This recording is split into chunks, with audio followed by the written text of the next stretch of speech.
देखिए इस पार्ट में हम करेंगे सीजीएल 2021 के मेंस के पेपर का पार्ट 2, जिसमें हम करेंगे 25 से लेकर के 50 तक के सवाल। देखिए पिछले पेपर में थोड़ी सी मिस्टेक हो गई थी कि आपके लैंग्वेजेस जो थे वो सिर्फ हिंदी में रह गए थे सवाल। तो इस पार्ट से मैंने सुधारने की कोशिश करी है और मैं आपको दोनों लैंग्वेजेस में क्वेश्चन प्रोवाइड कर रहा हूँ। चलिए शुरू करते हैं आज का पेपर। देखिए पहला क्वेश्चन क्या बोल रहा है, यह है 26 नंबर का सवाल। ये बोल रहा है साइन थीटा बराबर 9/41 और आपको एंगल दिया हुआ है 0 से 90 के बीच में, then what is the value of cot theta. देखिए पहला तो ये है कि अब अगर ऑप्शंस देखोगे तो ट्रिपलेट में नहीं दिए हुए, ये ट्रिपलेट में नहीं है, ये ट्रिपलेट में नहीं है, ये ट्रिपलेट में नहीं है, और आपका 9, 40 और 41 का जो ट्रिपलेट रहता है उसके हिसाब से आपका सिर्फ ये आंसर सही हो सकता है। ये हो गया आपका पहला तरीका। दूसरा तरीका आप क्या कर सकते हो, इस साइन थीटा बराबर क्या होता है, साइन थीटा बराबर होता है परपेंडिकुलर अपॉन हाइपोटेनस, और आपका कॉट थीटा बराबर क्या होता है, ये होता है आपका बेस अपॉन परपेंडिकुलर। तो आपको क्या चाहिए, आपको चाहिए परपेंडिकुलर, आपको पता चल गया 9 है तो बेस क्या होगा, 9, 40 और 41 का ट्रिपलेट है, बेस आपका 40 हो जाएगा और परपेंडिकुलर आपका वैल्यू 9 को पता है, इसलिए ये आपका आंसर हो जाएगा। चलिए नेक्स्ट देखते हैं। देखिए क्या बोल रहा है, length of a train is 330 metres and it is moving at the speed of 72 kilometre per hour, in how much distance will it takes to will it takes cross a platform of length 710 metres. देखिए बोल रहा है कि एक train है जो 330 metre का length है और 710 मीटर वाले एक प्लेटफॉर्म को क्रॉस करता है। देखिए आपको पता होना चाहिए कि ये क्या होगा, ये होगा आपका 710 मीटर प्लस 330 मीटर अपॉन, अब ये आपको याद होना चाहिए वैल्यूज, 36 किलोमीटर पर आवर को हम बोलते हैं 10 मीटर पर सेकेंड, और आपको मीटर में लेंथ दिया हुआ है तो आप मीटर पर सेकंड से ही डिवाइड करोगे तभी आपको सेकंड्स में आंसर मिलेंगे। तो हम इसको 20 से डिवाइड करेंगे, ये बन जाएगा 1040 अपॉन 20 बराबर 52 सेकंड्स। ये हो गया आपका आंसर। अच्छा जिनको अगर नहीं पता तो मैं बता दूं कि प्लेटफॉर्म, जैसे माना आपने कि ये प्लेटफॉर्म है कोई, ये हम दोनों ऐड क्यों करते हैं मैं उसको डिटेल कर रहा हूँ कि हम दोनों लेंथ ऑफ ट्रेन और लेंथ ऑफ प्लेटफॉर्म को ऐड क्यों करते हैं। अब मान लीजिए ये कोई ट्रेन था, ये अगर ट्रेन है और यहाँ से ये प्लेटफॉर्म है, तो हम इन दोनों के लेंथ को ऐड क्यों करते हैं। आप ध्यान से देखिएगा इसको कि अगर ये ट्रेन पहले प्लेटफॉर्म के इस तरफ था, अब जब ट्रेन जो है ट्रेन का जब पिछला हिस्सा यहाँ पे होगा और आगे वाला इंजन जो होगा वो यहाँ पे होगा, तब तक ट्रेन देखिए टोटल डिस्टेंस कितना ट्रैवल किया होगा, तो ये पूरा डिस्टेंस ट्रेन ने ट्रैवल किया। इसीलिए जब हम निकालते हैं स्पीड या फिर आपको डिस्टेंस निकालते हैं या कितना समय लग रहा है वो निकालते हैं, तो हम इन दोनों को ऐड कर दें, क्योंकि फाइनली जो ट्रेन चला है वो यहाँ से लेकर के कोई इस पोर्शन से लेकर के फाइनली ट्रेन इस पोर्शन तक आया है। तो इसलिए जब हम सम करते हैं, इसलिए जब हम निकालते हैं, जैसे इसमें अगर टाइम निकालना था तो हम क्या करते हैं, length of platform plus length of train को का सम करते हैं। तो इस केस में इसलिए ये दोनों इन दोनों का सम हुआ और 20 से डिवाइड करना पड़ा, और ये आपको याद होना चाहिए। दो केस था इसमें, पहला तो ये आपको पता होना चाहिए कि इन दोनों का सम करना पड़ेगा, और दूसरा आपको ये याद होना चाहिए कि 72 किलोमीटर पर आवर को हम लोग बोलते हैं 20 मीटर पर सेकंड। चलिए नेक्स्ट देखिए क्या दिया हुआ, which of the following is equal to 1/tan theta plus tan theta. अब ये 1/tan थीटा आपको पता होना चाहिए कि ये होता है cot थीटा और ये tan थीटा, और इतने के बाद आपको सीधे आंसर मार्क करना है। वो कैसे, आपको ये याद होना चाहिए कि tan theta plus cot theta बराबर क्या होता है, sec theta into cosec theta. अब इसको आप पहला तरीका, फिर दूसरे तरीके में आप इसको फ्रैक्शन से अब देखेंगे, इसको फ्रैक्शन में बदलने पे ये इस फॉर्म में आ जाता है। ये होता है cos theta upon sin theta plus sin theta upon cos theta. अब इसको आप एलसीएम ले लोगे तो ये हो जाएगा sin theta into cos theta plus sin square theta बनेगा, cos स्क्वायर थीटा बनेगा, ये होगा 1/sin theta into cos theta, जिसको आप बोलोगे sin theta sec theta into cosec theta. तो इसलिए आपका ये आंसर हो जाता है। दूसरा तरीका और क्या कर सकते हो, यहाँ पे आप थीटा बराबर 45 डिग्री आप रखेंगे तो मिल जाएगा, ये हो जाएगा 1 और ये प्लस 1 बराबर 2। अब 2 आंसर में देख सकते हो, 45 रखने पे ये मिलेगा √2, ये √2 बन जाएगा। बाकी ये 1 हो गया, ये बराबर होता है वैल्यूज, तो ये भी 1 हो जाएगा, तो ये गलत हो गया, ये भी गलत हो गया, और tan स्क्वायर थीटा 45 1 का स्क्वायर करोगे 1 ही मिलेगा, ये भी गलत हो गया। चलिए नेक्स्ट देखते हैं। देखिए बोल रहा है कि mark price of N article is 28,000, it can be sold at one of the following veg. First, a single discount of 24%, two successive discount of 16% and 10%। देखिए इसको देखते ही आपको क्लियर होना चाहिए कि ये आंसर जो होगा वो 20 से ही होगा, तो आपके ये वाले तो गलत हो गए। वो क्यों, अब ये सिंगल डिस्काउंट दे रहा है 24% का, लेकिन अब इसको देखोगे ना तो ये क्या होगा, 16, 10, 26 माइनस करोगे इसमें 1.6। क्यों, क्योंकि 16 इंटू 10 जो आपका दोनों डिस्काउंट है उसको हम डिवाइड करते हैं 100 से। अभी 160 बटा 100 बनेगा तो 1.6 बनेगा, तो ये टोटल डिस्काउंट कितना देगा 24.4 का। अब जो ज़्यादा डिस्काउंट देगा उसी का तो वैल्यू लेस होगा ना, सेलिंग प्राइस किस में कम होगा, जो ज़्यादा डिस्काउंट देगा। ज़्यादा डिस्काउंट अगर बी दिया है तो ये आपका ये तो पॉसिबल ही नहीं है, आपका ये कैंसिल हो गया। अब देखिए, अब आपके पास दो ऑप्शन बच रहे हैं, अब आपको क्या करना पड़ेगा, इसको कैलकुलेट करना पड़ेगा। लेकिन आप अगर सही से सोचोगे तो आपको कैलकुलेट ज़्यादा नहीं करना पड़ेगा। अब देखिए इस केस में क्या था, आपका बी तो आंसर हो गया। अब आपको कितना डिस्काउंट देना है, 24.4% का डिस्काउंट देना है। अब इतना डिस्काउंट के बाद आपका वैल्यू होना चाहिए। अब देखो क्या होगा कि 0.1% का वैल्यू यहाँ पे क्या है, ये आपको पता होना चाहिए कि 1% हम 2 जीरो हटा करके 1% का वैल्यू लिख सकते हैं, और अगर 1 जीरो और आपने हटाया तो आप 0.1% का वैल्यू लिख सकते हो। यहाँ से 0.1% का वैल्यू क्या आ रहा है 28, और 0.4 का वैल्यू क्या हो जाएगा 1/12। अब आपको पता है कि इसको माइनस किससे करना है 28,000 से, तो फाइनल जो बनेगा आपका 24% की बात करें तो उसके लास्ट में जीरो आएगा, क्योंकि आप 280 गुने 24 करोगे तो इसके अंत में तो जीरो आएगा, लेकिन इसके 0.4 के अंत में क्या आएगा 2 आएगा। तो आप जब माइनस करोगे ना, 2 जब माइनस होगा जीरो से तो ये वैल्यू आपका 8 में देगा। ठीक है, तो इसलिए आपका जो आंसर बच गया आपका ये और ये इसमें, तो आपका आंसर ये हो जाएगा, ये नहीं होगा। बस आपको सिर्फ इतना क्लेरिफाई करना था कि ये जो वैल्यूज है वो जीरो में एंड नहीं करेगा। बस देखिए ये चीज़ें एग्जाम में काम आती हैं, अगर आप इन पे सोचोगे ना तो ये जरूर काम आती है एग्जाम में। तो मैं वही बोल रहा हूँ कि यहाँ पे अगर 0.4 था तो आपको इतना तो क्लियर होगा कि अगर सिर्फ 24% का डिस्काउंट होता तो इसके लास्ट में जीरो आता, क्योंकि हम मल्टीप्लाई करते 24 इंटू 280, तो ये तो जीरो बनता। लेकिन अगर ये 0.4 इसमें आ रहा है ना तो ये 1/12 बना देगा। और इतना तो आपको क्लियर है कि जीरो तो नहीं आएगा, क्योंकि कोई ना कोई डिजिट बन रहा है, इंटीजर बन रहा है, इंटीजर आएगा तो फिर वो जीरो नहीं रहेगा लास्ट में। तो इन दोनों के बीच में आप चाहें तो समय बचा सकते हैं कैलकुलेट ना करके। ठीक है, चलिए नेक्स्ट बढ़ते हैं। देखिए क्या दिया हुआ, ABCD is a quadrilateral. The length of diagonal AC is 24 centimeter. The sum of perpendicular drawn from vertex B and D on the diagonal AC is 10 centimeter. What is the area of quadrilateral? देखिए quadrilateral दिया हुआ है, ये मान लीजिए quadrilateral है ABCD। अब इसमें बोल रहा है आपको कि डायगोनल दिया हुआ है 24 सेंटीमीटर, ये हो गया आपका डायगोनल 24 सेंटीमीटर। बोल रहा है perpendicular drawn from vertex B and D, B और डी से परपेंडिकुलर डाला गया है। अगर मैंने इसको बोला D1, इसको मैं D2 बोलूँ तो आपको दिया हुआ है D1 प्लस D2, इसको P1 बोल लो, ये डायगोनल नहीं है। P1 P2 बोल लो, ये नाम कुछ भी रखो फर्क नहीं पड़ता। ये P1 और P2 का सम दिया हुआ है आपको 10 सेंटीमीटर। अब आपको इसका क्वाड्रिलेटरल का एरिया लिखना है ना, तो वो क्या होगा, देखिए आप दो ट्राइंगल बन रहे हैं और आपको पता है कि, अच्छा ये प्रॉपर्टी आपको पता होना चाहिए कि किसी भी ट्राइंगल में अगर मान लीजिए उसके अगर वर्टेक्स सेम है, चाहे उसके बेस को आप कितने भी पार्ट में डिवाइड कर दो, अगर इस ट्राइंगल का एक ही वर्टेक्स है, इस एक वर्टेक्स से केवल एक ही परपेंडिकुलर डाला जा सकता है। इसका काम आपको पता है बहुत जगह आएगा कि जैसे मान लीजिए बेस रेशियो को मैंने अगर ये टोटल वैल्यू में बोल दूँ ये 1, 1, 2 और 3 है, तो बेस रेशियो देखो कितना पार्ट में बट गया, 3, 2, 5, 2, 7। अगर ये 7 सेंटीमीटर का बेस था तो आपका एरिया रेशियो भी इसी रेशियो में डिवाइड होता है। ये बात आपको क्लियर होना चाहिए कि एक ट्राइंगल में किसी एक वर्टेक्स से एक ही परपेंडिकुलर डाला जा सकता है, 2 परपेंडिकुलर 3 परपेंडिकुलर नहीं डाला जाता। तो जिस रेशियो में आपका बेस डिवाइड होता है उसी रेशियो में आपका एरिया भी डिवाइड होता है। हालांकि इसका जरूरत यहाँ पे नहीं है आपको, मैं आपको एक्सटर्नल इन्फॉर्मेशन दे रहा हूँ, फिर याद आ गया तो मैं आपको बता रहा था। अब यहाँ क्या करना है आपको, कि ट्राइंगल है इसमें तो आपको एरिया लिखने के लिए क्या करना पड़ेगा, हाफ इंटू AC इंटू जो आपका इसमें परपेंडिकुलर दिया हुआ है, तो आपका इस वाले का एरिया आपका लिखा जाएगा। फिर इस वाले का एरिया लिखना है अगर इस वाले ट्राइंगल का, तो आप लिखोगे half into AC into P2। यहाँ से आप देखिए कॉमन ले सकते हो हाफ इंटू AC को, अभी आपका बन गया P1 प्लस P2, तो आपका एरिया क्या बन जाएगा, हाफ इंटू AC का वैल्यू आपको पता है 24 दिया हुआ है और P1 प्लस P2 का वैल्यू 10 दिया हुआ है। यहाँ से आप कैंसिल आउट करोगे 5 टाइम्स जाएगा 120 सेंटीमीटर स्क्वायर, आपका आंसर बन जाएगा। यह है आपका आंसर। चलिए नेक्स्ट देखते हैं।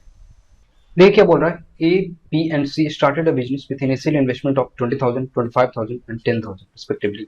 After 5 months from a start, A invested 4,000 more. After 6 months from a start, C invested 8,000 more. After 4 months from a start, B withdraw 8,000. At the end of the year, they will receive a profit of X. In what ratio will they say the profit? Basically आपको बोल रहा है कि कुछ पैसा इन्होंने लगाया है कुछ महीनों के लिए और फिर आपको उसका फाइनल रेशियो पूछ रहा है कि किस रेशियो में आपका प्रॉफिट बटेगा। देखिए ये 20,000, 25,000, 10,000 है, तो हम इसको सिर्फ लिखेंगे 20, 25 और 10। आपको शॉर्ट में लिखना है, बहुत ज़्यादा लॉन्ग नहीं लिखना। देखिए क्या बोल रहा है पहला कि after 5 months from start A invested 4,000। अब इसको 5 महीने इन्वेस्ट कर रहा है, तो 20 इंटू 5 करेंगे, डायरेक्ट 100 लिखेंगे, उतना करने की जरूरत नहीं है। 100 प्लस क्या बोल रहा है, ए इन्वेस्टेड 4,000 मोर। अभी 24 हो जाएगा बाकी के महीनों के लिए, 5 7 24 इंटू 7 करोगे आप तो वो मिलेगा 168। अब फिर क्या बोल रहा है, after 6 months from start C invested 8,000 more. अब सी की बात कर रहा है 6 मंथ फ्रॉम स्टार्ट, तो ये 60 तक तो हो जाएगा।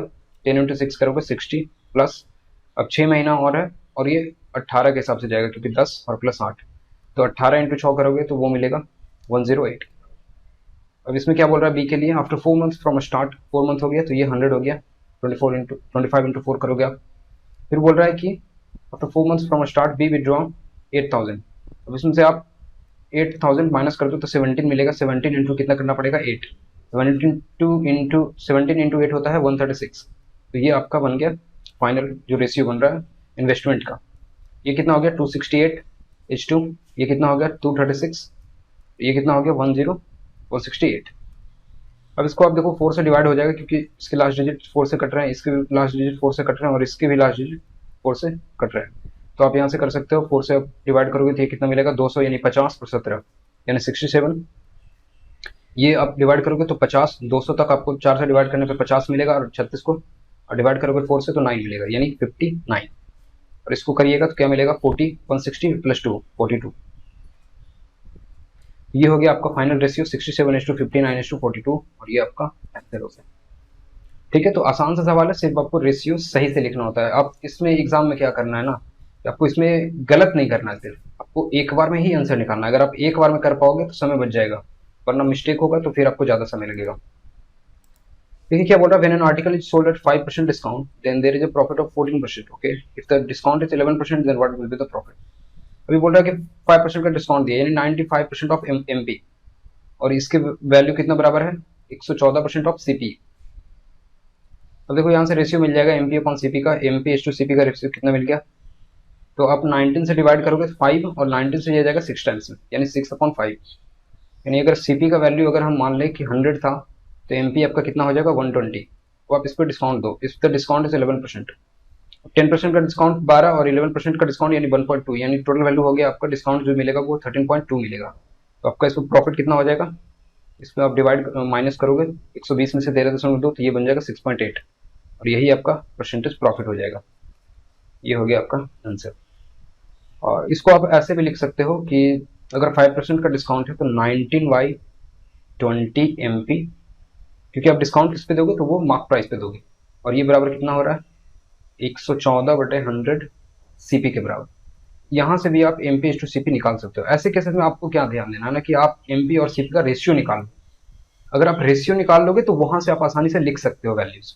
आप फिर 100 अज्यूम कर सकते हो या फिर जो भी मल्टीपल्स में वैल्यू है वो आप अज्यूम कर सकते हो, उसके बाद सारे वैल्यूज आसानी से कैलकुलेट हो जाता है। ठीक है, चलिए नेक्स्ट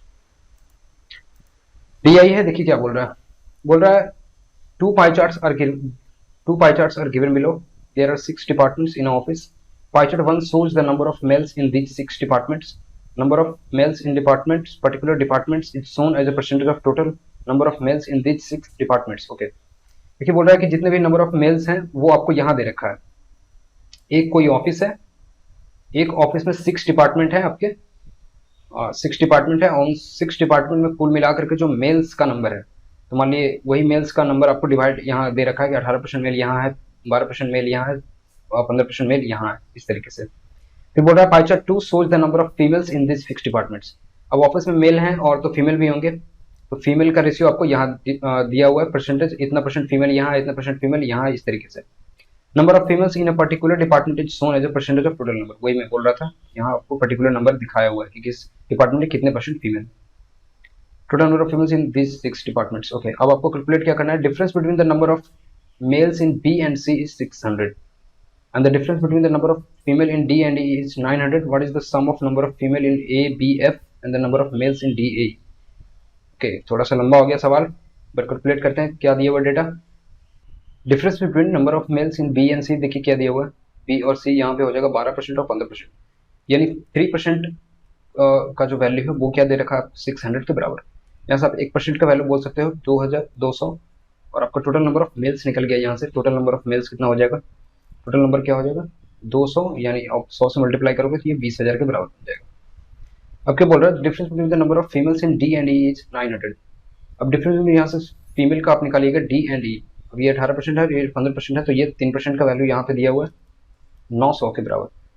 अब यहाँ से आपको पता है 1% बराबर होगा 300, और आपका जो टोटल नंबर ऑफ फीमेल्स हो जाएगा वो कितना हो जाएगा, टोटल फीमेल का वैल्यू हो जाएगा वो आपको पता चल गया 30,000 के बराबर। अब क्या बोल रहा है, what is the sum of females in A B F, sum of females in A B F. अब ए बी एफ का वैल्यू निकालोगे, ये मिल जाएगा 10, 14, 24 और 25, यानी 49%। टोटल नंबर ऑफ फीमेल्स 49% कितना हो जाएगा, ये वैल्यू आप मल्टीप्लाई करिएगा, 49 इंटू 3 होता है 147 के बराबर, 147, और आपका वैल्यू जो भी है वो 0 0 इधर आ जाएगा। और क्या बोल रहा है, and the number of males in D E A के बराबर, डी ई ए, डी ई और ए, 20 20 40 और 18, 40 और 18 होता है 58, 58 इंटू 2 करोगे तो 116 मिलेगा, ये 116 और जो भी वैल्यूज हैं। अब देखिए यहाँ से डिजिट मैच करा लो, जीरो का जरूरत नहीं है, सब में जीरो दिया हुआ, 7 6 13, 1 4 1 5 6 और 2, 263, 263 इसी में है, ये आपका आंसर हो गया। चलिए नेक्स्ट देखते हैं। देखिए दिया हुआ है x बाई बराबर -6 and x cube plus y cube बराबर 19, x and y are integers, then what is the value. देखिए x और y अगर इंटीजर दे दिया है ना, तब आपके लिए काम आसान है। आप क्या कर सकते हो, आप इंटीजर है तो आप गेस कर सकते हो। अगर इंटीजर नहीं बोलता तो फिर हम नहीं करते, या फिर भी ट्राई करते देखते, लेकिन अब अगर इंटीजर बोल दिया है तब तो ये सर्टन हो गया, तब तो हम ट्राई करेंगे ही करके। अब देखिए हम क्या करेंगे, अगर -6 तो हम इसको 6 को आप कैसे ब्रेक करोगे, तो आप सबसे पहले 6 को तो वही करते हो ना, 2 और 3 में ब्रेक, तो हम 2 और 3 को ही ट्राई करते हैं। मान ली पहले मैंने इसको -2 को रखा, अब देखिए क्या होगा, एक्स क्यू का वैल्यू -8 प्लस वाई क्यू का वैल्यू कितना हो जाएगा 27 के बराबर, 27 और -8 कितना हो जाएगा 90, तो ये हो गया आपका, मैच कर गया आपका। अब आप यहाँ से वैल्यूज कैलकुलेट कर सकते हो, 1/, ये एक्स के पावर -1 दिया हुआ, यानी एक्स प्लस वाई का वैल्यू भी पूछ रहा है आपको। ये क्या करोगे आप, ये हो जाएगा 3 और -2 प्लस करोगे इसको -2, तो ये बन जाएगा 1 के बराबर, कुछ नहीं आएगा, 1 के बराबर का आंसर। दूसरा तरीका आप फॉर्मूला भी रख सकते हो, एक्स प्लस वाई का वैल्यू पूछ रहा है तो एक्स प्लस वाई आप कैलकुलेट कर सकते हो, यहाँ से मिल जाएगा आपको। चलिए लिख सकते हैं। देखिए दिया हुआ A B C D E F is a regular hexagon, side of hexagon is 36 centimetre, what is the area of triangle ABC. पहले हेक्सागन बोल रहा है तो हम हेक्सागन बना लेते हैं कि ये हो गया टेढ़ा मेढ़ा हेक्सागन। अब ये हो गया आपका A B C D E F, side दिया हुआ आपको 36 सेंटीमीटर के बराबर। अब से एरिया पूछ रहा है एबीसी का, ये आपको एरिया कैलकुलेट करना है। अब देखिए हेक्सागन में क्या होता है ना कि इसमें 6 इक्वल इक्विलैटरल ट्रायंगल होते हैं। अब देखिए इसको मैं अगर मिलाऊं सेंटर से इस तरीके से, तो इसमें 6 इक्विलैटरल ट्रायंगल आपको मिलेंगे। ये सारे जो भी ट्रायंगल्स बन रहे हैं ये सारे इक्विलैटरल ट्रायंगल, ठीक है। अगर इसको मैं बोलता हूँ तो ये सारे इक्विलैटरल ट्रायंगल। अब देखना यहाँ से क्या होता है, ये एक रोम्बस भी बनता है, ओ ए बी सी, ओ ए बी सी एक रोम्बस बनता है, क्योंकि आप देख सकते हो इसके चारों साइड जो है वो इक्वल है, ये साइड ये साइड ये साइड ये साइड, चारों साइड इक्वल है, ये रोम्बस बनता है। और इसका रोम्बस का एरिया कितना होता है, 1/3 होता है इस पूरे हेक्सागन का। और आपका एक ट्राइंगल का एरिया यानी ओ ए बी ट्राइंगल का एरिया क्या होता है, 1/6 होता है इस पूरे हेक्सागन का, क्योंकि एक 6 इक्विलैटरल ट्राइंगल से मिलकर ये बना हुआ है। अब आप इस केस में देखना कि रोम्बस के डायगोनल जो होते हैं वो क्या करते हैं, एरिया को आपस में इक्वली डिवाइड करते हैं। रोम्बस का साइड, रोम्बस का डायगोनल क्या करता है, उसके जो रोम्बस का एरिया होता है वो उसको 2 इक्वल पार्ट में डिवाइड करता है। इस केस में भी यही करेगा, तो इन दोनों का एरिया जो होगा वो, अगर मैं इसको पूरे पोर्शन को 1 बोलूँ तो ये 2 बनेगा, और ये बिल्कुल इसके आधा होगा। तो बेसिकली फाइनली ये क्या बन गया ना कि इसका जो एरिया होगा, आप इसको एक एरिया बोल सकते हो, ये पूरा 2 एरिया बनेगा। सिमिलरली यहाँ से ये भी आपका 3 4 5 और 6, और ये सब आपस में इक्वल एरिया बन गए। तो फाइनली आपको क्या कैलकुलेट करना पड़ेगा कि जो आपका हेक्सागन का एरिया है उसका 1/6 आपको निकालना पड़ेगा। बस अब ये चीजें क्लियर है, तो हम इस पे आ जाते हैं। अब देखिए हेक्सागन का साइड दिया हुआ 36 सेंटीमीटर, हम पहले एक ट्रायंगल की बात करेंगे। तो अगर आपका एक इक्विलैटरल ट्रायंगल का साइड अगर 36 दिया हुआ है तो आपका एरिया कैसे लिखाएगा उसमें, आप इसको कहोगे कि ये 18 टाइम्स है। दो वाले का एरिया आपको याद रखना है, दो वाले का एरिया कितना होता है, √3 टाइम्स। √3 होता है 10⁻² बोलो जो भी स्क्वायर यूनिट्स। तो अब ये 36 है, इसका मतलब 18 टाइम्स हो गया, 18 टाइम्स करोगे तो एरिया कितना हो जाएगा 324 √3, 324 टाइम्स हो जाएगा एरिया दो वाले से।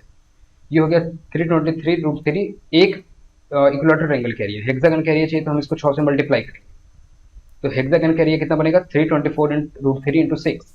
लेकिन हमको चाहिए एबीसी का एरिया जो कितना होगा इसका 1/6, तो हम इसको 6 से डिवाइड करेंगे और ये आपका 6 कैंसिल आउट हो जाएगा और आपका फाइनल आंसर जो बन गया वो बन गया 324 √3 के बराबर।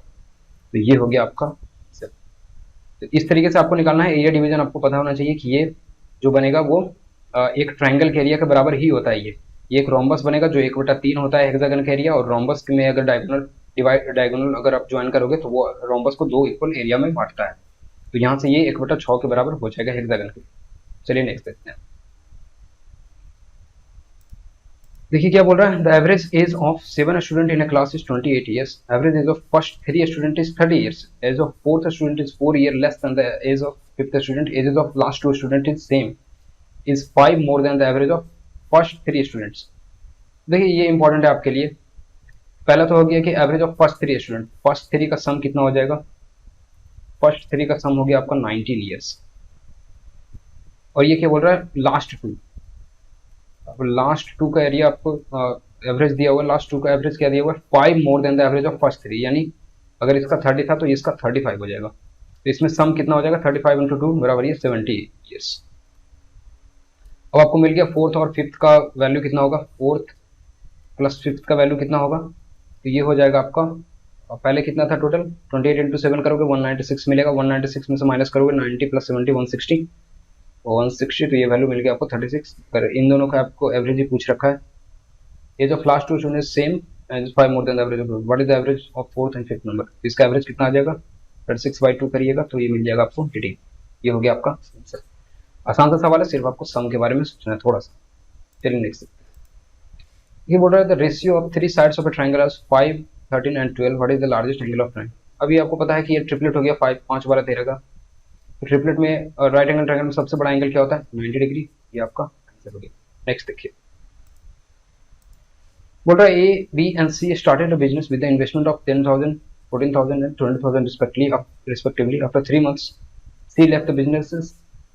7 months after C left the business, B also left the business. B and C took their investment with them. At the end of the year, C received his share profit as 1155. What is the total share of profits? What is the total share of profits of A and B? देखिए business शुरुआत कर रहा है ये लोग, और ये कर रहा है 1 लाख के साथ, ये 1,40,000 और ये 2 लाख के साथ शुरू कर रहा है। तो अब देखिए हम इसको पूरा तो नहीं लेंगे, हम क्या करेंगे यहाँ से आपको लेंगे हम ये 10 ले लेते हैं, 14 ले लेते हैं और ये हम लेंगे 20, क्योंकि आपको सिर्फ रेशियो ही निकालना है तो आप कोई भी नंबर से ले सकते हो ताकि बस कैलकुलेशन आपका आसान है। अब क्या बोल रहा है after 3 months C left the business, इसको 3 मंथ्स आप इसको बिजनेस में इन्वेस्ट करेगा ये, तो ये कितना बन जाएगा 60। अब ये बिजनेस छोड़ दिया। अब क्या बोल रहा है 7 months after C left the business, यानी 3 महीना पहले 3 महीना बाद ये छोड़ा था, और इसके छोड़ने के 7 महीने बाद बी भी बिजनेस छोड़ रहा है। 7 months after C left the business, B also left the business.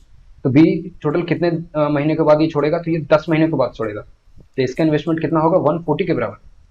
B and C took their investment with them at the end of the year, C received his their profit of ना। अब ये देखिए ए पूरा साल invest करा है तो इसका वैल्यू कितना बनेगा 120 के बराबर। तो देखिए आपका प्रॉफिट का आपका रेशियो मिल चुका है, आपको इन्वेस्टमेंट का रेशियो मिल चुका है, तो यही होगा आपका प्रॉफिट का रेशियो, क्योंकि इन्वेस्टमेंट इनटू टाइम का रेशियो है, तो ये प्रॉफिट का रेशियो ही होगा। तो देखिए यहाँ से डिवाइड करिएगा तो क्या मिल जाएगा 12:14:6 के बराबर, जो कि होगा 3, 7 और 6 के बराबर, 6:7:3। अब ये 3 का वैल्यू आपको दे रखा है, सी का वैल्यू दे रखा है 1155 के बराबर। कैलकुलेट करिएगा इसको, 1 पार्ट का वैल्यू क्या होगा, तो डिवाइड करो 3, 2, 5, 8 टाइम्स जाएगा 1535 जाएगा, 5 जाएगा 385। ये आपका गया, ये आपको मल्टीप्लाई मिल गया। अब क्या चाहिए आपको total share of profits of A and B, यानी 13 × 385 करना पड़ेगा आपको। इसको कैसे कैलकुलेट करना है 385 यानी 3850 हो गया, 3 टाइम्स जाएगा 900 और 85 टाइम्स 3 जाओगे 240 और 15 यानी 255। ठीक है, कितना वैल्यू हो गया ये हो गया 5, 5, 5, 10, 0, 1 हो गया, 9 और 9 18 और 2 20 हो गया, 0, 2, बाकी हो गया 3, 2, 5। ये हो गया आपका 5005। ये हो गया आपका आंसर। क्योंकि ज़्यादा मुश्किल सवाल नहीं था ये, बस आपको कोशिश करना है कि आप एक बार में कर पाओ, गलतियाँ ना हो। चलिए नेक्स्ट देखते हैं। देखिए बोल रहा है कि a प्लस बी बराबर 6 है, ए बी बराबर 5 है, then what is the value of A cube plus B cube. देखिए क्या आप ये टूट सकता है, तो आप बोलोगे बिल्कुल ए बी बराबर 5 है तो ये 5 और 1 में टूट सकता है ये वैल्यू, और 5 1 6 ये भी आपको यहाँ पे मैच कर रहा है, तो ये बिल्कुल वही है। तो 5 का क्यूब होगा 125 प्लस 1, ये हो गया आपको 126 के बराबर। और चलिए इसमें और कुछ ज़्यादा नहीं किया जा सकता, फिर आप फॉर्मूला लगाना पड़ेगा आपको। मैं एक बार लगा देता हूँ। ए प्लस बी का बराबर दिया हुआ 6, तो आप ए क्यू प्लस बी क्यू यहाँ से लगा सकते हो। ए क्यू प्लस बी क्यू का जो आपको वैल्यू चाहिए प्लस 3 ए बी करोगे तो 5 मिलेगा, ए प्लस बी करोगे 6 मिलेगा, ये 216 के बराबर हो जाएगा। ए क्यू प्लस बी क्यू का वैल्यू कितना हो जाएगा, इसमें से आप सिर्फ 30 90 माइनस करोगे, 216 में से 90 जाएगा, ये बन जाएगा आपको 126 के बराबर। सिर्फ आपको 10 ऐड करना है 116 में, ये हो गया आपका। चलिए लिख सकते हैं। देखिए दिया हुआ the cost of diamond is directly proportional to the square of its weight and the cost of 14 gram diamond is इतना, this diamond got broken into 2 pieces of ratio इतना, how much percentage loss is incurred due to its breakage. अब अगर percentage पूछ रहा है ना तो फिर इसका कोई वैल्यू नहीं है, अगर वैल्यू पूछता तो इसका वैल्यू होता, बट परसेंटेज पूछ रहा है तो इसका जरूरत नहीं है। देखिए क्या बोल रहा है कि जो डायमंड का कॉस्ट है ना वो इसके स्क्वायर के बराबर रेशियो में डायरेक्टली प्रोपोर्शनल है इसके स्क्वायर ऑफ वेट के बराबर। तो यानी अगर ये 14 ग्राम था तो इसका जो वैल्यू रहेगा प्रोपोर्शनल किसके रहेगा, 196 का प्रोपोर्शनल रहेगा। लेकिन अब क्या हो गया, जब ये वैल्यू टूट गया 5 और 9 के रेशियो में, तो इसका वैल्यू कितना बनेगा, वो है 25 और प्लस 81 के बराबर बनेगा। तो ये वैल्यू कितना आएगा 100 और 6 यानी 106 के बराबर। तो नुकसान आप देखिए कितना का हो गया, पहले 196 था वैल्यू, अब 106 के बराबर आ गया, यानी 90 का नुकसान हुआ कितने के ऊपर, 196 के ऊपर। अब ये वैल्यू कितना बनेगा, अगर 5 टाइम्स जाओगे यानी 50% जाओगे तो कितना मिलेगा, 95 और 0.95 और 3 यानी 98। यानी अगर हम 50% जाते हैं तो वो 98 का वैल्यू मिलता है, यानी 50% से तो कम होगा, तो ये वैल्यू गलत, ये वैल्यू गलत। और ये 50% के इतना करीब दे रखा है कि ये भी पॉसिबल नहीं है, तो आपका आंसर तो ये हो गया। अगर 50% में से अगर 2 भी माइनस करेंगे तो एक वैल्यू आ जाएगा, यानी 49% का वैल्यू भी पता है कितना होगा, वो होगा 96 के अप्रॉक्स, 96 पॉइंट समथिंग समथिंग, इसलिए आपका वैल्यू ये हो जाएगा।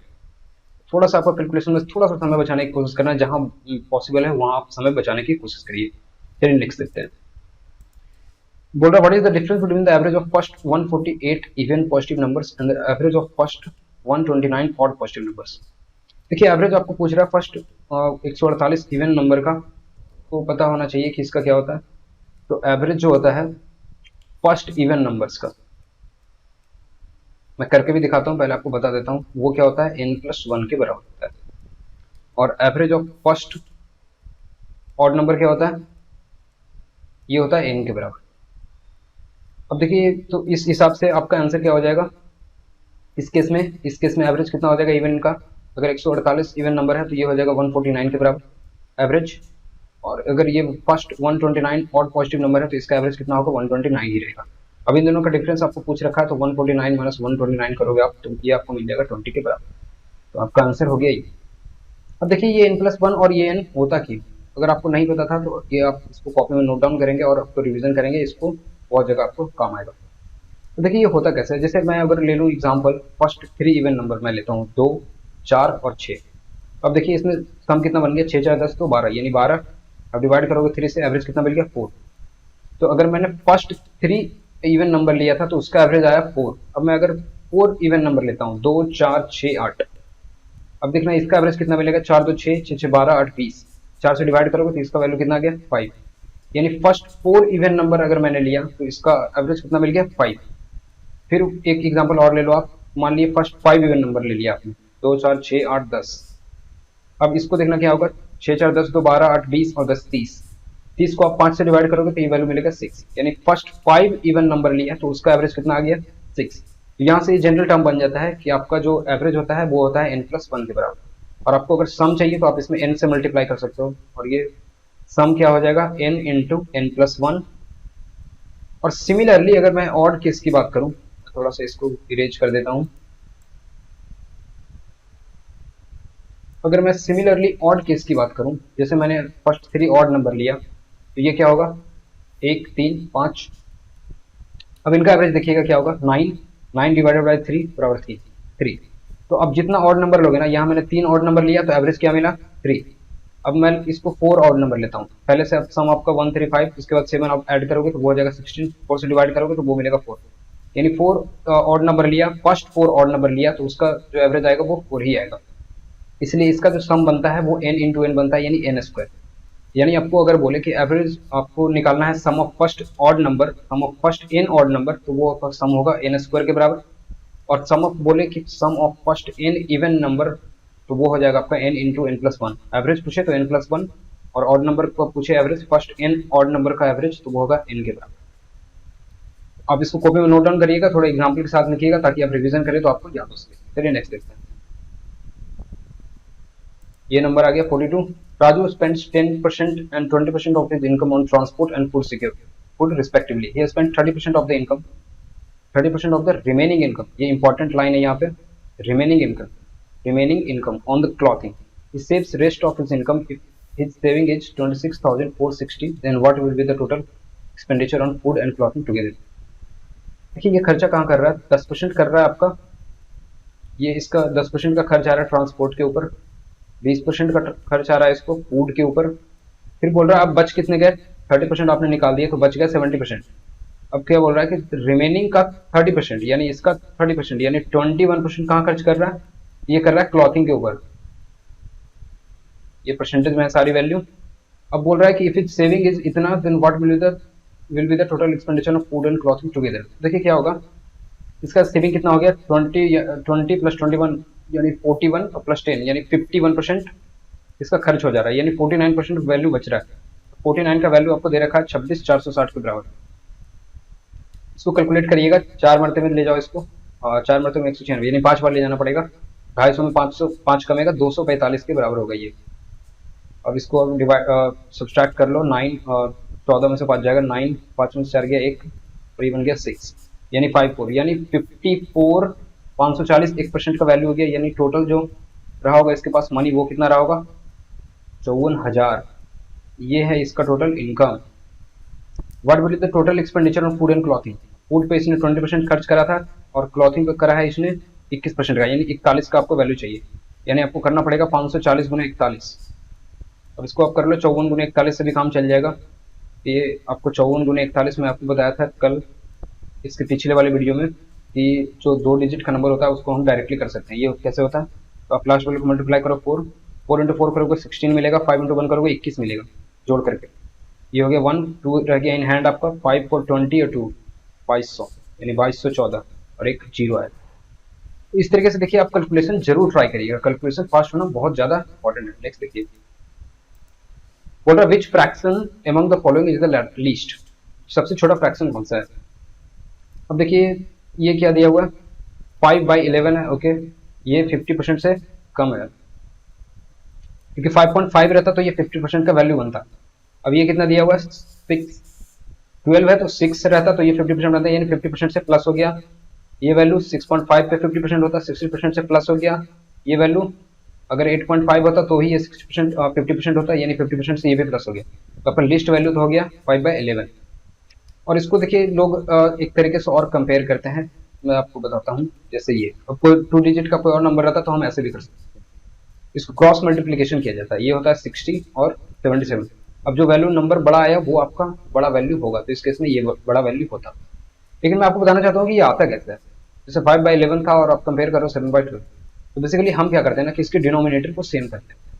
तो इसके लिए क्या करना पड़ेगा आपको, हम इसमें क्या करेंगे 12/12 से मल्टीप्लाई करेंगे, और इसमें क्या करेंगे डिनोमिनेटर सेम करना है, तो 11 था नीचे में, तो हम इसको 11/11 से मल्टीप्लाई करेंगे। देखिए इसका डिनोमिनेटर भी क्या आ गया 11/12 यानी 132 और ऊपर में हो गया 60। इसका डिनोमिनेटर क्या हो गया 132 और ये ऊपर में आ गया 77। तो अब आपको पता चल गया कि वैल्यू बड़ा किसका होगा, तो वो हो गया इसका बड़ा होगा। इसीलिए ये प्रोसेस है, ये आपको पता होना चाहिए, लेकिन आपको करना कैसे है, तो वो आपको क्रॉस मल्टीप्लीकेशन से करना है। यहाँ 60 यहाँ 77, ये है इसका प्रोसेस। रियल चीज क्या है, वो होता है ऐसे डिनोमिनेटर सेम करके, और आपको ध्यान क्या रखना है एग्जाम्स के लिए, वो होता है क्रॉस मल्टीप्लीकेशन होता है।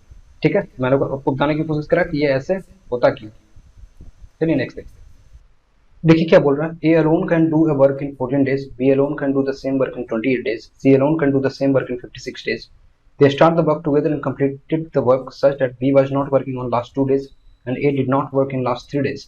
In how many days total was the work completed? देखिए बोल रहा है कि अच्छा, ये बहुत ही इंपॉर्टेंट सवाल है, ये कई बार रिपीट हो चुका है, मेंस में भी आ चुका है ये, और ये सवाल आपको मॉक टेस्ट में भी कई बार आपको देखने को मिलता है। मैं इसको बताता हूँ आपको, एक नहीं दो नहीं तीन तरीकों से। पहले आपको क्या करना है, लेकिन उससे पहले आपको सबका इफिशियंसी निकालना है। तो ए देखिए कितना दिन में कंप्लीट करता है, 14 दिन में। बी कितना दिन में कंप्लीट करता है, 28 डेज में। सी कितने दिन में कंप्लीट करता है, 56 डेज में। आपको यहाँ से इफिशियंसी मिल जाएगा। ये अगर टोटल वर्क को मैंने 56 माना था, तो ये देखिए ए का एफिशिएंसी कितना निकल गया, 4 यूनिट।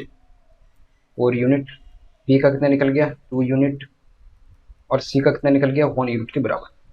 अब ये आपने एफिशिएंसी निकाल लिया। अब मैं इसको तीन तरीके से करने की आपको बताता हूँ करने का तरीका। पहला तरीका, आप मान लो कि टोटल डेज जो है इन्होंने कंप्लीट करा, टोटल डेज में जितने दिनों में इन्होंने काम कंप्लीट करा वो था एक स्टेज। ठीक है, अगर ये एक स्टेज है तो अब देखना क्या होगा कि क्या दिया हुआ था, A did not work in last 3 days. Okay, क्या बोल रहा है कि B was not working on last 2 days and A did not working last 3 days. अब तो टोटल डेज एक से, तो क्या हो गया इससे, ए और बी, बी जो है लास्ट के 2 दिन नहीं काम करा है, ए जो है लास्ट के 3 दिन नहीं काम करा है। इसका मतलब क्या हुआ कि सी जो है टोटल टोटल दिन काम करा है। इसका मतलब एक यूनिट के साथ इसने सी ने एक दिन काम करा है। अब 2 यूनिट के साथ बी कितने दिन काम करा, तो आपको पता चला कि बी जो है लास्ट के 2 दिन नहीं करा। इसका मतलब अगर टोटल दिन काम हुआ एक्स, तो x-2 दिन बी काम नहीं करा है। तो टोटल काम कितना करा बी, x-2 दिन काम करा है। फिर देखिए ए कितना दिन काम करेगा, वो है आपका 4 यूनिट के एफिशिएंसी के साथ ए कितना दिन काम करेगा, तो वो x माइनस आपका लास्ट के 3 दिन नहीं करा है। इसका मतलब x-3 डेज ए काम करेगा। मैं फिर से बताता हूँ कि अगर टोटल दिन का काम, अगर एक्स दिन का काम हुआ है, तो सी कितना दिन काम किया, 1 यूनिट इफिशियंसी के साथ एक्स दिन काम किया। बी कितना काम किया, 2 यूनिट इफिशियंसी के साथ x-2 डेज काम किया। फिर 4 यूनिट इफिशियंसी के साथ ए जो है x-3 दिन काम किया। तो टोटल मिला के कितना इफिशियंसी बनेगा, ये टोटल वर्क हो जाएगा। टोटल यूनिट अगर आप सबको मल्टीप्लाई कर दोगे इफिशियंसी के साथ, उसका जो दिन है वो आपको टोटल वर्क दे देगा। अब यहाँ से देखेंगे कितना मिल जाएगा, 2x और 4x और यहाँ पे 1x, यानी 7x -4 और -12 यानी -16 बराबर 56 + 16। आपका x का वैल्यू कितना मिल गया, 72/7। तो ये हो गया इतना दिन लगा, आपका x का वैल्यू निकल गया कि कितना दिन इन्होंने काम करा। ये हो गया आपका पहला तरीका। मैं दूसरे तरीके बताता हूँ, लेकिन मैं उससे पहले इरेज करूंगा। को इफिशियंसी मालूम करने के बाद ही अलग अलग तरीकों पे जाना है। पहला तरीका आपको मैंने बतला दिया है। देखिए दूसरा तरीका क्या हो सकता है। देखिए दूसरे तरीके में क्या होगा, अब यहाँ इस लाइन को, लास्ट वाले लाइन को ध्यान से देखना। ये बोल रहा है कि B was not working on last 2 days and A did not work in last 3 days. इसका मतलब क्या होना कि लास्ट के 3 दिन में सी तो पक्का काम करे, यानी सी अगर 3 दिन काम करा लास्ट के 3 दिनों में, तो 1 × 3 यानी 3 यूनिट का काम हुआ। और फिर यहाँ क्या बोल रहा है कि B was not working on the last 2 days, मतलब जो सी जो है, ए जो है लास्ट के 3 दिन नहीं काम करा, बी जो है लास्ट के 2 दिन नहीं काम करा, लेकिन बी जो है तीसरे दिन काम खत्म होने से तीसरे दिन पहले एक दिन बी ने काम करा है। इसका मतलब एक दिन अगर बी काम करेगा तो उसका एफिशिएंसी कितना है, 2 यूनिट, यानी 2 यूनिट का काम हुआ। यानी लास्ट के, आप यहाँ से क्या देख सकते हो कि लास्ट के 3 दिन का जो काम है, लास्ट के 3 डेज में टोटल काम कितना हुआ है, तो 3 + 2 5 यूनिट का काम हुआ है। 5 यूनिट का काम कैसे हुआ है, तो 2 दिन आपका 3 दिन करा है सी काम करा है, और एक दिन आपका बी काम करा है। वही आपको यहाँ से बताने की कोशिश कर रहा था कि B was not working on the last 2 days but आप यहाँ से ध्यान दीजिएगा कि उससे एक दिन पहले बी ने काम करा है, और ए लास्ट के तीसरे दिन, तीनों दिन में काम नहीं करा है, लेकिन सी जो है वो लास्ट के तीनों दिन काम करा है। यहाँ से 1 × 3 3 और +2 एक दिन बी काम करा है, तो 5 यूनिट काम हो गया 3 दिन। अब आपको पता है पहले से टोटल काम कितना था, आपका 56 था। 5 यूनिट का काम ये 3 दिन में हुआ, इसका मतलब पहले काम कितना होना था, 51 यूनिट का काम। ये लोग 7 की एफिशिएंसी से, अगर ए बी सी तीनों 7 काम कर रहे हैं, तो 4 2 6 1 7 की यूनिट से इतना दिन लगेगा, और इतना दिन लगा होगा ये लोग साथ में काम करने के लिए। काम किया है इतना दिन साथ में, तो टोटल डेज कितना होगा, टोटल डेज की बात करें तो ये होगा 51 + 7 और +3 दिन इधर लगा 5 यूनिट करने में। ये टोटल डेज कितना हो गया 7, ये 7 × 3 जाएगा 21 + 51, ये हो जाएगा 72/7। टोटल नंबर ऑफ डेज कितने हो गए, 72/7 डेज। ये हो गया आपका आंसर। देखिए मैं फिर से एक बार समझाने की कोशिश करता हूँ मैं क्या बोल रहा हूँ, कि अगर बी जो है लास्ट के 2 दिन नहीं काम करा और ए लास्ट के 3 दिन नहीं काम करा, इसका मतलब काम कर कौन रहा था, तो वो था आपका सी, यानी लास्ट के 3 दिन जो है वो सी काम कर रहा है 1 यूनिट एफिशिएंसी के साथ। ये हो गया आपका 3, और बी जो है लास्ट के 2 दिन नहीं काम किया और आपको लास्ट 3 दिन की कहानी बतलाया जा रहा है यहाँ पे, यानी एक दिन बी भी आपका काम किया है, इसका मतलब 2 यूनिट ये इसने करा है, यानी 3 दिन में टोटल काम 5 यूनिट का हुआ है लास्ट के 3 दिनों में। इसलिए मैं टोटल डेज की बात कर रहा था। तो और उससे पहले आपको 51 यूनिट आपका काम बचा हुआ था, तो ये तीनों मिलकर साथ में करेंगे, तो 51/7 डेज लगा इन दोनों को साथ में करने में, और लास्ट के 3 दिन में इतना काम हुआ 5 यूनिट्स का। तो टोटल नंबर ऑफ डेज कितने हो गए, 51/7 प्लस 3, जो आपका वैल्यू मिलेगा वो 72/7 का मिलेगा। देखिए लास्ट तरीका बट नॉट द लिस्ट, ये आपका लास्ट तरीका जो आपका एग्जाम अप्रोच होना चाहिए और ये बेस्ट अप्रोच है इस सवाल को करने के लिए, वो मैं आपको बतलाता हूँ। ये है आपका फाइनल तरीका इस सवाल को करने का, और सबसे बढ़िया तरीका भी आपका यही है। देखिए इसमें क्या करना है।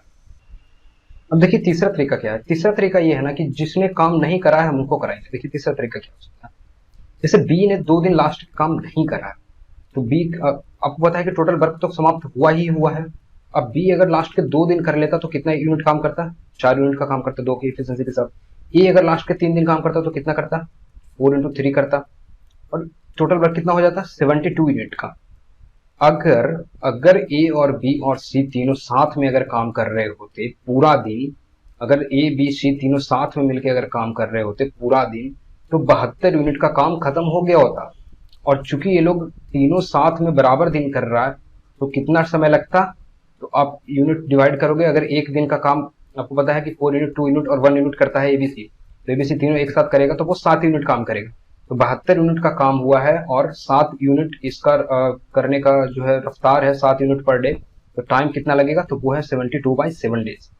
ये है आपका बेस्ट सिनेरियो, बेस्ट तरीका आपका करने का, एग्जाम अप्रोच आपका ये होना चाहिए। इससे आपके आंसर फटाक से आएंगे। ठीक है, मैं इसको एक बार और आपको रिवाइज करा देता हूँ कि एग्जैक्टली आपको करना कैसे है।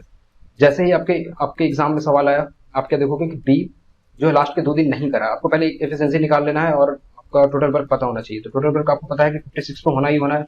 लास्ट के 2 दिन आपको बी काम नहीं करा, यानी 2 × 2 इतना काम नहीं हुआ है, plus A did not work in last 3 days, यानी 4 × 3 का काम नहीं हुआ है।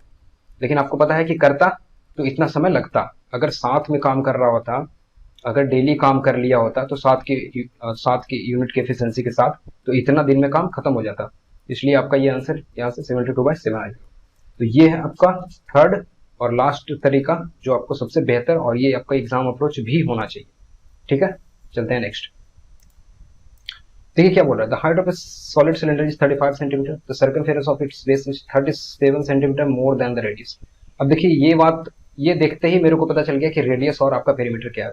इसलिए मैं बोलता हूँ कि वैल्यूज आपको याद होना चाहिए, कैलकुलेशन तभी आपको आसान रहेगा। आपको मैंने बताया है कि r बराबर जब 7 होता है, तो जो आपका पेरीमीटर होता है वो होता है 44 सेंटीमीटर।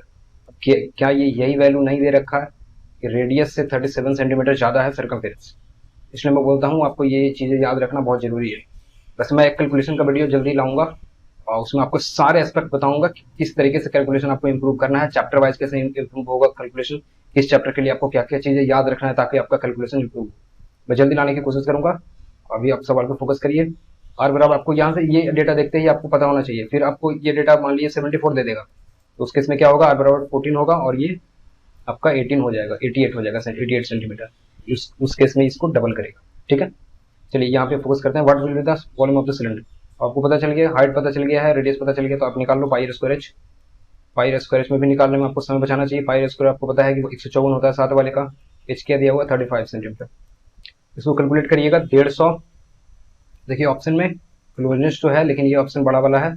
एक बार ट्राई कर लेते हैं। 150 × 30 करोगे तो 4500 मिल जाएगा, और 150 × 5 करोगे तो कितना मिल जाएगा, 750। ये आपका 5250 का वैल्यू ऐसे ही बन गया, तो आपका आंसर तो 5200 से बड़ा ही होगा, तो आपका ऑप्शन यही सही हो सकता है। चलिए नेक्स्ट। देखिए क्या दिया हुआ है, volume of a cone whose radius of a base and height r and h respectively is 400 centimeter cube. What will be the volume of cone whose radius of base and height are 2r and h centimeter?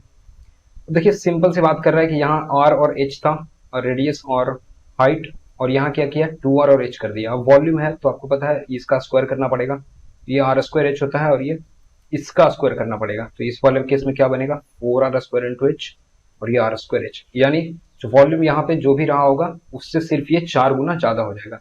तो पहले अगर 400 centimetre cube था, तो ये value 1600 centimetre cube हो जाएगा, 1600 centimetre हो जाएगा। ओके, तो ये हो गया। चलिए नेक्स्ट देखते हैं। देखिए बार वाला एक सवाल भी आया था आपके मेंस के एग्जामिनेशन में। देखिए इसको करने का दो तरीका मैं बताता हूँ। पहला पहला सिंपली इसको बार बार आपको देखना ही नहीं। अगर आपको बार नहीं आता तो एग्जाम में कोशिश करो कि अगर सिंपल सा अगर ऑप्शन एलिमिनेट होगा तो पहले कोशिश करेंगे कि सिंपली तरीके से कैसे किया जाए। ठीक है, तो मैं इसको कैलकुलेट करके दिखाता हूँ। 0.312 बी में आपका दिया हुआ 0.415। अगर बार के अगर ना भी सोचे हम बार के बारे में तो आप थोड़ा सा तो ऑप्शन के करीब जा सकते हो। ये देखो 9 पर 14 तो 16 हो गया, एक 3 हो गया यहाँ पे, 4 3 7 और 10, तो 1.036 का वैल्यू मिल रहा है। अब ये वैल्यू एक से तो बड़ा है तो आपका दो ऑप्शन तो गए, ये गए, एक से छोटा है ये, इसमें ये एक से बड़ा है और ये भी एक से छोटा है, दो ऑप्शन तो आपके खत्म हो गए। अब देखो ये वैल्यू है 1.036 के बराबर। अब जो आपके दो ऑप्शन बच गए ना, अब ये देखो ये एक से बड़ा है और एक के काफी करीब है, और ये वाला ऑप्शन देखो 1100 प्लस 110, यानी ये 1.1 से ये वैल्यू बड़ा है। अगर ये 1.1 से ये वैल्यू बड़ा है तो ये तो आपका आंसर नहीं होगा, क्योंकि आपका आंसर तो 1.03 आ रहा है, तो आपका आंसर तो यही होगा। देखिए ये चीजें करना बहुत जरूरी है। आप इनको मॉक टेस्ट में भी ट्राई करो, आप ऐसे जनरली सॉल्व करते हो तब भी ट्राई करो, ताकि ये चीजें आपके पास रहे एग्जामिनेशन। कल को मान लिया आपसे वो सवाल नहीं हो रहा है, कैलकुलेशन मिस्टेक हो रहा है, तो आप ऑप्शन एलिमिनेशन से भी कर सकते हो। इसलिए जरूरी है कि आप कैलकुलेशन वाले पार्ट पे एकदम से फोकस करो। ठीक है, चलो मैं इसको दूसरा तरीके से भी बताता हूँ। इसको पहले इरेज कर लेता हूँ।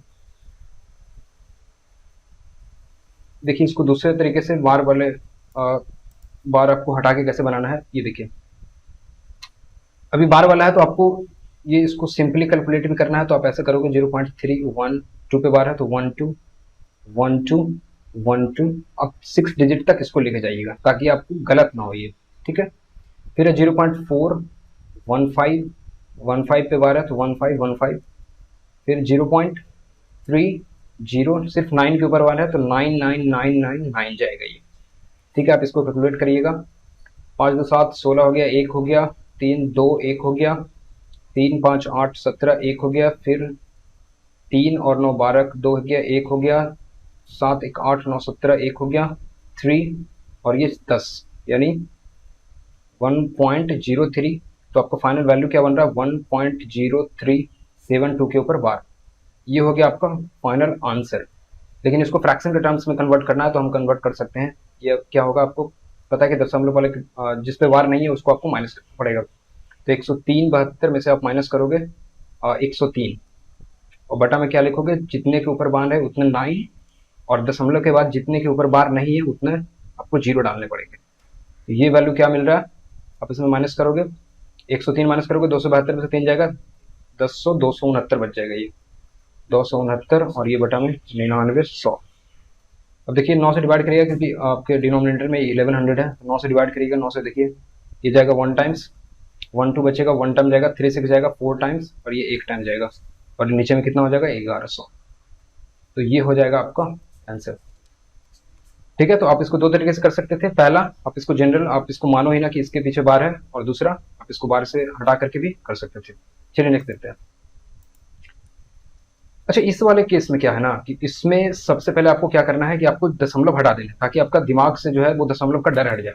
ठीक है, सबसे पहले क्या करना है दशमलव हटा देना है। मैं आपको वही करता हूँ। देखो इसमें से दशमलव हटाओगे तो क्या होगा, इसमें 4 है ऊपर जाएगा तो 2 तो आपको वैसे ही, अब ये इसको ऐसे समझो कि ये है 2916 अपॉन 11664। ठीक है, और पॉइंट का दशमलव, तो इसको दशमलव मैं हटा देता हूँ, नीचे वाले से ऊपर जाता है, आपको पता है नीचे में जब आएगा तो वो ऊपर चला जाएगा। तो 4 है अगर तो आपको पता है 100 बाहर निकलेगा। ठीक है, तो इसको आप ऐसे समझो कि ये लिखा हुआ है 100 और नीचे में फिर इस वाले के कारण, नहीं ऐसे नहीं, आपको फिर से करके दिखाता हूँ, ये ज्यादा लेंदी लगेगा आपको, ये आपको आसान लगेगा। देखिए दो दो अब 2 डिजिट तो वैसे भी हटा सकते हो, 2 इसमें भी है 2 इसमें भी, तो 2 वैसे भी आपका खत्म हो गया। तो आपके बच गए 2 डिजिट के बाद दशमलव, 2 डिजिट से पहले दशमलव। तो 2 डिजिट से पहले दशमलव यानी 100 है, तो 100 का आप जब रूट से बाहर निकालोगे तो वो 10 बनेगा और ये ऊपर में चला जाएगा। तो ये वैल्यू कितना है, सिंपली ये 10 है इंटू, इसको आप ऐसे सोच सकते हो कि ये 2916 और 1 1 6 6 4 है। ठीक है, अब दूसरे वाले वैल्यू मिलते हैं। अब इसमें नीचे में ऊपर में 4 के बाद था, 4 से पहले है दशमलव और नीचे में 2 से पहले है दशमलव डेसिमल। तो आपको क्या होगा कि इसमें नीचे जाएगा यानी 1/10 बनेगा, क्योंकि 2 तो आपको कैंसिल आउट हो जाएंगे और 1 का जो 100 बचेगा जब आप उसको रूट से बाहर निकालोगे तो वो 10 बचेगा। अब इसमें क्या है 2916 अपॉन 11664 प्लस, अब ये देखिए 36 से 36 कैंसिल आउट हो जाएगा और नीचे में केवल बच जाएगा 1/10 इंटू 1।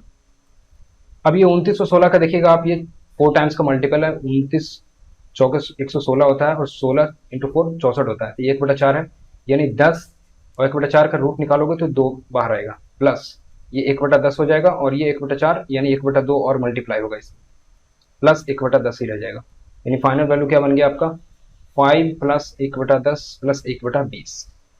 ये हो गया आपका 20, अगर ले लोगे इसमें तो 100 बन जाएगा, प्लस 2 बन जाएगा 100 प्लस 2 प्लस 1 यानी 103/20 का ये आंसर हो गया। तो सिंप्लीफिकेशन वाले सवाल में क्या करना है ना, सबसे पहले आपको दशमलव हटा देना है ताकि आपका मेंटल कैलकुलेशन आसान लगे आपको और फिर आप वहां से आसानी से कर पाओ। जब एक बार डेसिमल हट जाएगा ना तो फिर आपको आसान लगेगा वो चीजें। फिर नेक्स्ट देखते हैं, what are the compound interest compounding annually on a certain sum at the rate of 8% per annum for 2 years each 6656, what would be the simple interest on the same sum at the same rate of interest for 2 years। तो देखिए 8% का 2 बार आप ले जाओगे successive तो क्या बनेगा 8% plus 8% आप करोगे तो क्या मिलेगा 8 8 16 प्लस 0.64, क्योंकि 8 8 8 इंटू 8 अपॉन 100 करोगे ये बन जाएगा 16.64%। अब उसका वैल्यू आपको क्या दे रखा है 6656। वो अगर आप ध्यान से देखोगे ना तो आपको पता चलेगा, अगर आप इसको ध्यान से देखोगे तो आपको पता चलेगा कि ये 4 टाइम्स है इसका। 1600 गुने 4 करोगे 6400 मिलेगा, 64 गुने 4 करोगे 256 मिलता है, 240 प्लस 16। ये नंबर भी वैसे आपको याद होना चाहिए कि 64 इंटू 4 बराबर होता है 256। ये जब आप लगातार प्रैक्टिस करोगे ना तो ये नंबर्स आपको याद हो जाएंगे। फिर आपको 45 इंटू 4 है, ये आपको याद होना चाहिए कि ये होता है 180। 35 इंटू 4 है, ये आपको याद होना चाहिए, करने की जरूरत नहीं पड़ना चाहिए, ये आपको याद होना चाहिए कि ये 140 होता है। फिर आपको वही डेसिमल में भी होता है, जैसे वैल्यू 1.75 इंटू 4 कर दिया तो ये आपको पता होना चाहिए कि 0.75 इंटू 4 बराबर 3 होता है, 4 अधिक 7 हो जाएगा ये। तो इस तरीके से आपको कैलकुलेशन पे ध्यान देना है, मैं बताऊंगा आपको कैलकुलेशन के वीडियो में। अब यहाँ देखो, यहाँ आपको पता चल जाना चाहिए था कि ये 4 टाइम्स जाएगा, 4 टाइम्स डबल बार और जाओगे और एक बार में 400 टाइम्स गया और परसेंटेज है तो ये 4 0 0 और जाएगा, ये वैल्यू जो बनेगा वो 40,000 के बराबर बनेगा। कैसे किया, दशमलव था 2, मैंने उसको हटाया तो 2 जीरो आ गए, 4 बार में 1664 से कटा, दशमलव हटाया डबल जीरो गया और एक परसेंटेज का वैल्यू होगा 400, तो टोटल सम आपका 40,000 के बराबर होगा। अब क्या बोल रहा है, what would be the simple interest on the same sum at the rate for 2 years. अब इसका आपको 16% निकालना है, ऐसा ही जाएगा 8% 8% 2 बार में 16%, ये आपका फाइनल वैल्यू बन जाएगा 6400 के बराबर। ये हो गया आपका आंसर, ये हो गया आपका पहला तरीका। दूसरा तरीके से आप क्या सोच सकते थे कि 16.64% का वैल्यू आपको दे रखा है 6656, आपको क्या चाहिए, आपको 16% का वैल्यू चाहिए। तो आप देखो इससे कितना ज्यादा वैल्यू कमेगा, क्या ये इससे 500 कम जाएगा, 400 कम जाएगा, क्या ये वैल्यू 1000 कम जाएगा, नहीं, ये पॉसिबल नहीं है। अब देखो 16 और 64 का रिलेशन आपको पता है 400 के आसपास के, तो आप एक वक्त तो सोच सकते हो कि एक जो वैल्यू बनेगा वो 1% का वैल्यू 400 के करीब बनेगा। अगर 400 भी बनता है ना तो आपका 0.64 का वैल्यू जो बनेगा वो करीब 250 के आसपास का बनेगा, तो इससे 250% के आसपास का लेस का वैल्यू चाहिए। अब इससे 250 माइनस करोगे तो वो 64% के आसपास ही बनेगा, ना कि आपको इससे भी 250 कम, इससे हालांकि ये 150 कम है, 175 कम है, तो ये वैल्यू भी एक पल को आप काट सकते हो। अब इस वैल्यू में आप थोड़ा सा कंफ्यूजन रहेगा, बट आप 2 ऑप्शन तो आसानी से एलिमिनेट कर ही सकते हो। ठीक है, चलिए नेक्स्ट देखते हैं। देखिए बोल रहा है √3 tan थीटा बराबर 3 sin थीटा, तो sine square theta minus cos square theta का वैल्यू आपको बताना है। अब यहाँ से साइन थीटा आप काट दोगे, √3 आप √3 भी कैंसिल कर दो, यहाँ से ये √3 बन जाएगा, साइन थीटा कैंसिल कर दो, ये सिर्फ बच जाएगा आपको कॉस थीटा, यानी आपको सेक थीटा का वैल्यू कितना मिल गया, सेक थीटा का वैल्यू बोलोगे √3 मिल गया आपको, सॉरी 1/√3 हो जाएगा, 1/cos है, 1/cos इधर जाएगा तो कॉस बनेगा, कॉस का वैल्यू √3, 1/√3 तो √3 मिल गया। ठीक, सेक का वैल्यू आपका √3 मिल गया, तो सेक बराबर क्या होता है, ये होता है हाइपोटेनस अपॉन बेस। तो हाइपोटेनस आपको पता चल गया कि √3 है, बेस आपको पता चल गया, बेस बराबर 1 मिल गया, यानी परपेंडिकुलर आपको कितना मिल गया √2। अब जो वैल्यू बोल रहा है उसको आप कैलकुलेट कर दो, साइन स्क्वायर थीटा क्या होगा, बेस अपॉन हाइपोटेनस होता है तो 2/3 माइनस कितना होगा, कॉस स्क्वायर क्या होता है, बेस अपॉन हाइपोटेनस 1/3, स्क्वायर करोगे तो 1/3 मिलेगा। वैसे √3 था नीचे में, अब हाइपोटेनस √3 है, स्क्वायर कर रहे हैं तो 3 मिल रहा है, 2/3 माइनस 1/3 क्या होगा, 1/3, और ये आपका आंसर होता है। तो देखिए ये थे आपके 25 से लेकर 50 तक के सवाल। देखिए मैं मैं अगर मेरे को पेपर करना हो तो मैं इसको 1 घंटे में आराम से 60 से 70 सवाल या 75 सवाल भी कर सकता हूँ ऐसे सवाल।